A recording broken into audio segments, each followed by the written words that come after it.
Speaker of the House Mike Johnson warned British lawmakers about the sophisticated forms of subversion that the Chinese Communist Party is deploying against the West and its value system. Our Washington correspondent Luis Martinez has more on the story. Those hostile to the West and to our shared values are engaging in increasingly sophisticated forms of subversion and espionage.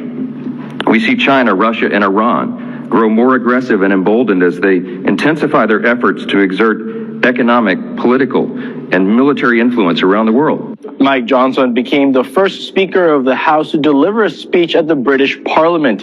Speaker of the House Mike Johnson warned that the enemies of the United States and the United Kingdom are emboldened and actively working to subvert democratic systems.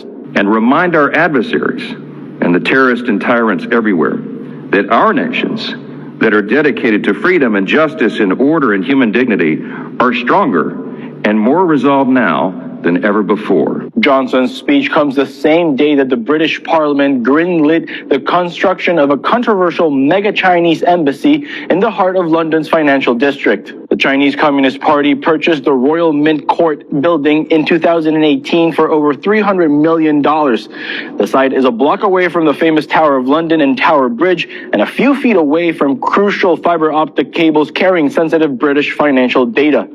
The 215,000 square foot mega embassy will become the CCP's largest diplomatic outpost in Europe. Clearly, President Trump is taking seriously the modern and dynamic threats that China and Russia pose to our global security, especially in focus the last few days as it relates to the Arctic. Speaker Johnson also encouraged British lawmakers to work with the United States to defend common interests and maintain a historic relation that has produced great stability in transatlantic relations. As the Prime Minister said yesterday, let us look to agreement, continue our dialogue, and find a resolution, just as we always have in the past. Upon his return to the United States, Speaker of the House Mike Johnson is expected to put a $3 minibus funding package to a vote on the House floor to avert a government shutdown at the end of the month. Reporting from Washington, D.C., Luis Eduardo Martinez, NTD News.